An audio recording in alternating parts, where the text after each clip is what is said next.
ओम नमः शिवाय। नमस्कार दोस्तों, आपके अपने चैनल प्योरिटी ऑफ लाइफ में मैं नीलम शुक्ला आपका बहुत बहुत स्वागत करती हूँ। दोस्तों, सनातन धर्म में कार्तिक मास की पूर्णिमा का बहुत विशेष महत्व माना गया है। इस पूर्णिमा को त्रिपुरी पूर्णिमा भी कहा जाता है।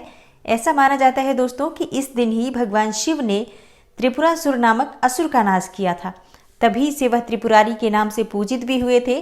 और कार्तिक मास के शुक्ल पक्ष में जब ये पूर्णिमा आती है तो इस दिन देव दीपावली मनाई जाती है। आज के दिन दीपावली की तरह ही दीपदान करने का विशेष महत्व माना गया है।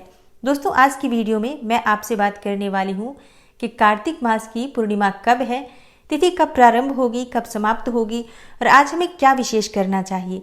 जैसे कि कार्तिक पूर्णिमा में दीपदान का विशेष महत्व है। शास्त्रों के अनुसार 4 ऐसे स्थान बताए गए हैं जिन स्थानों पर अगर आप दीपदान करते हैं आज के दिन तो इससे चारों तरफ से धन की वर्षा होती है। इसके साथ ही समस्त प्रकार के पापों से मुक्ति मिलती है। कई गुना पुण्य फल अर्जित होता है आज इन जगहों पर अगर आप दीपदान करते हैं तो कौन से हैं वो स्थान जो शास्त्रों में बहुत ही महत्वपूर्ण बताए गए हैं दीपदान के लिए। आज की वीडियो में ये संपूर्ण जानकारी मैं आपसे शेयर करने वाली हूँ। वीडियो को पूरा ज़रूर देखिए और अगर आपको आज की वीडियो अच्छी लगे तो लाइक भी ज़रूर कीजिए, शेयर भी ज़रूर कीजिए फैमिली फ्रेंड्स के साथ। और चैनल पर पहली बार आए हैं, अगर अभी तक आपने मेरे चैनल को सब्सक्राइब नहीं किया है तो अगर आज की वीडियो अच्छी लगे आपको तो चैनल को सब्सक्राइब भी कर लीजिए और बेल बटन को भी प्रेस कर लीजिए। इससे ये होगा कि इस चैनल पर जो नई वीडियो अपलोड होंगी उनकी नोटिफिकेशन आपको सही समय पर प्राप्त हो जाएगी।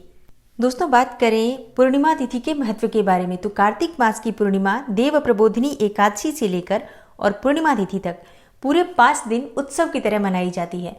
बहुत से लोग इन दिनों में व्रत भी धारण करते हैं।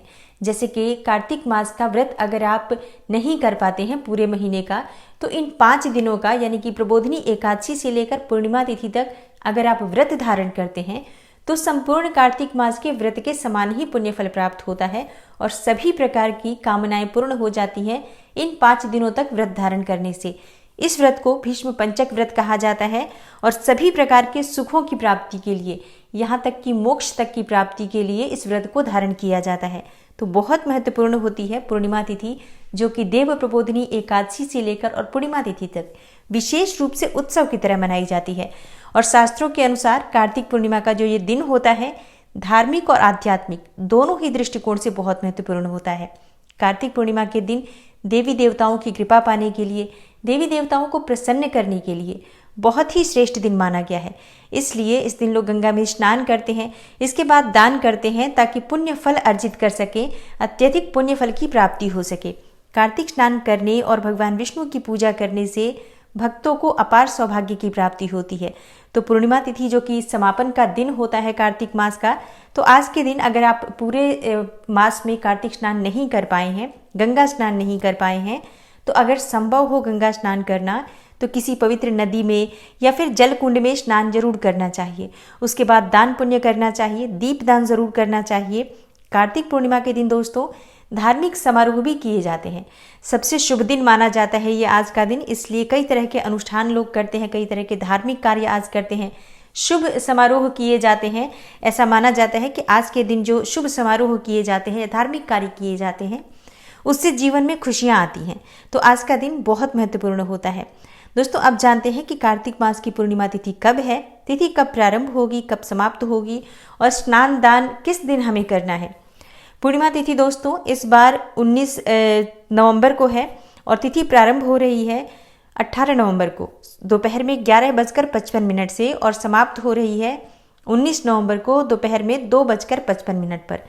तो शुक्रवार का दिन है 19 नवंबर को। 19 नवंबर के दिन कार्तिक पूर्णिमा है जो कि बहुत ही शुभ दिन है। जैसा मैंने बताया आज का दिन अत्यंत ही श्रेष्ठ है। आप अगर दान करते हैं, किसी ज़रूरतमंद को दान करते हैं, उसका पुण्यफल आपको कई गुना होकर प्राप्त होता है। तो जितना भी संभव हो आपसे किसी ब्राह्मण को दान करें, पुजारी को दान करें, ज़रूरतमंदों को दान करें। किसी भी गरीब मजदूर को अगर आप दान करते हैं, जैसे कि इस समय में कंबल का दान करना, ऊनी वस्त्रों का दान करना, खाने पीने की सामग्री का दान करना बहुत श्रेष्ठ फल देने वाला होता है। तो अपनी शक्ति सामर्थ्य के अनुसार हमें दान जरूर करना चाहिए। वैसे शास्त्रों के अनुसार इस दिन गाय का दान किया जाता है, हाथी दान की जाती है, घोड़ा, रथ और घी का दान करना, ऐसा करने से संपत्ति बढ़ती है। भेड़ का भी दान किया जाता है। ऐसा माना जाता है कि भेड़ का दान करने से ग्रह योगों के जो कष्ट होते हैं ग्रह दोषों से जो कष्ट मिल रहे होते हैं वो दूर हो जाते हैं। तो अपनी शक्ति सामर्थ्य के अनुसार हमें दान करना चाहिए। शास्त्रों के अनुसार तो कार्तिक पूर्णिमा का जो लोग व्रत करते हैं, अगर वो बैल का दान करें तो उन्हें शिव पद की प्राप्ति होती है। शास्त्रों के अनुसार हरिवल्लभा तुलसी का आगमन पृथ्वी पर आज ही के दिन हुआ था, इसलिए आज जब हम भगवान श्री हरि विष्णु को तुलसी अर्पित करते हैं तो अन्य दिनों की अपेक्षा अधिक पुण्य फल की प्राप्ति होती है। इसलिए आज भगवान श्री हरि विष्णु को तुलसी अवश्य अर्पित करना चाहिए।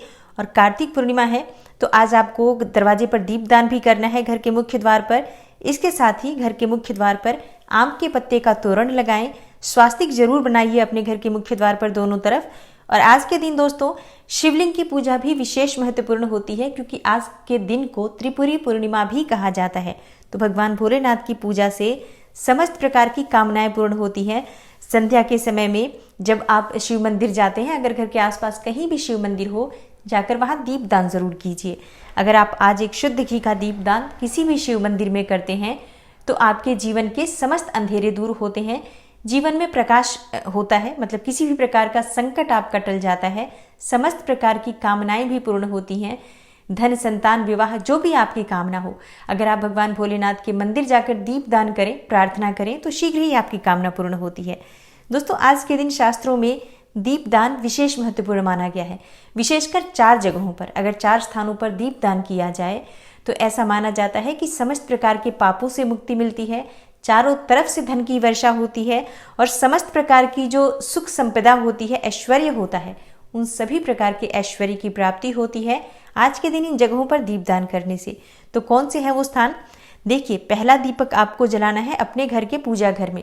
घर के ईशान कोण में आज शुद्ध घी का एक दीपक जलाएं और संभव हो तो आज की रात्रि में अखंड दीपक प्रज्वलित करें, जो कि पूरी रात्रि जलता रहे। और वहां जाकर आप अगर भगवान श्री हरि विष्णु की पूजा करते हैं, माँ लक्ष्मी की आराधना करते हैं, शिव जी की पूजा करते हैं, या जो भी आपके इष्ट हो, आराध्य हो, गुरु हो, किसी की भी आराधना करते हैं, तो इससे अधिक पुण्य फल की प्राप्ति होती है। और दूसरा दीपक आपको जलाना है तुलसी में। माँ तुलसी के सामने आज दीपदान जरूर कीजिए। आज के दीपदान का पुण्य फल और दिनों की बजाय बहुत अधिक प्राप्त होता है। दोस्तों शास्त्रों के अनुसार तीसरा जो स्थान है जहाँ पर दीपदान हमें जरूर करना चाहिए वो है घर का मुख्य द्वार। घर के मुख्य द्वार के दोनों तरफ हमें दीपदान जरूर करना चाहिए आज के दिन, क्योंकि वहीं से माँ लक्ष्मी का प्रवेश होता है। वही एक जगह है जहां से नकारात्मक ऊर्जा दूर होती है और सकारात्मक ऊर्जा प्रवेश करती है। इसलिए आज के दिन मुख्य द्वार पर दोनों तरफ दीपदान जरूर करना चाहिए। अब आपका प्रश्न हो सकता है तिल तेल का या शुद्ध घी का। देखिए, ये आपकी अपनी क्षमता है, अपनी इच्छा है। अगर संभव हो तो शुद्ध घी का प्रज्वलित करें, न हो तो आप तिल तेल का दीपदान भी कर सकते हैं। जब भी आप दीपक जलाते हैं ऐसा मन में विचार करें कि माँ लक्ष्मी आपके घर में प्रवेश करने वाली है। माँ लक्ष्मी के स्वागत की तैयारी में आप अपने घर के मुख्य द्वार पर दोनों तरफ दीपदान कर रहे हैं। इस प्रकार से आपको तीसरे स्थान पर भी दीपदान करना है।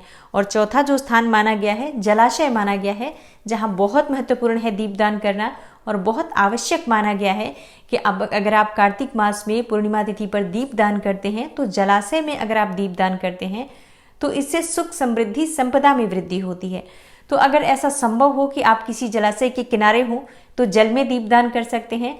लेकिन अगर जलाशय के पास ना हो आप तो अपने घर के पास जो टंकी है आपकी, आप अपने पानी की टंकी के पास भी दीपदान कर सकते हैं।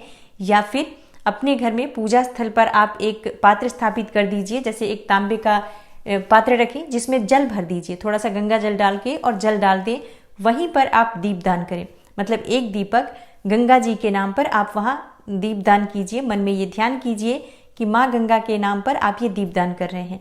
अगर इस प्रकार से भी आप दीपदान करते हैं तो आपको बहुत ही श्रेष्ठ फल की प्राप्ति होती है। शास्त्रों के अनुसार दोस्तों ये 4 स्थान बताए गए हैं जहां अगर दीपदान किया जाए कार्तिक मास की पूर्णिमा तिथि पर तो समस्त प्रकार के पापों से मुक्ति मिलती है। चाहे वो इस जन्म के पाप कर्म हो, पिछले जन्म के पाप कर्म हो, किसी भी प्रकार के संचित पाप कर्म नष्ट हो जाते हैं इन 4 स्थानों पर दीपदान करने से। तो जरूर आप इन 4 स्थानों पर दीपदान कीजिए। और हाँ, इसके अलावा भी आप किसी वृक्ष के नीचे दीपदान कर सकते हैं, जैसे आंवले का वृक्ष हो, पीपल का वृक्ष हो, या फिर कोई भी मंदिर हो घर के आसपास, आपके पहाड़ हो, खाली जगह हो जहां पर भी, जैसे कि आकाश दीपदान करना चाहते हैं, अपने घर की छत पर भी दीपदान कर सकते हैं। मतलब आज दीपदान का विशेष महत्व माना गया है क्योंकि आज के दिन को देव दीपावली कहा गया है। तो देवताओं की दीपावली है ये। आप विशेष रूप से देवताओं की कृपा पाने के लिए सभी देवताओं के नाम पर भी दीपदान कर सकते हैं। ये आपकी अपनी इच्छा पर निर्भर करता है। और जो दीप में हम तेल या घी प्रज्वलित करते हैं वो भी हमारी अपनी इच्छा और सामर्थ्य पर निर्भर करता है। आप तेल का दीपक प्रज्वलित करें अगर आप बहुत सारे दीपक प्रज्वलित कर रहे हैं तो, लेकिन घर के मंदिर में आपको शुद्ध घी का दीपक प्रज्वलित करना है। माँ तुलसी के सामने आपको शुद्ध घी का दीपक प्रज्वलित करना है। बाकी के स्थानों पर आप तिल का भी दीपक प्रयोग कर सकते हैं। तो आशा करती हूँ आज की वीडियो से आपको लाभ अवश्य होगा। कार्तिक पूर्णिमा से संबंधित ये जानकारी आपके लिए अवश्य उपयोगी सिद्ध होगी। अगर आपको आज की वीडियो अच्छी लगी हो तो लाइक ज़रूर कीजिए, शेयर भी ज़रूर कीजिए फैमिली फ्रेंड्स के साथ। और अगर आप इस चैनल पर पहली बार आए हैं, वीडियो अगर आपको अच्छी लगे तो चैनल को सब्सक्राइब करने के साथ ही बेल बटन को भी प्रेस कर लीजिए। इससे ये होगा कि इस चैनल पर जो नई वीडियो अपलोड होंगी उनकी नोटिफिकेशन आपको सही समय पर प्राप्त हो जाएगी। मैं मिलती हूँ आपसे अगली वीडियो में, तब तक के लिए नमस्कार।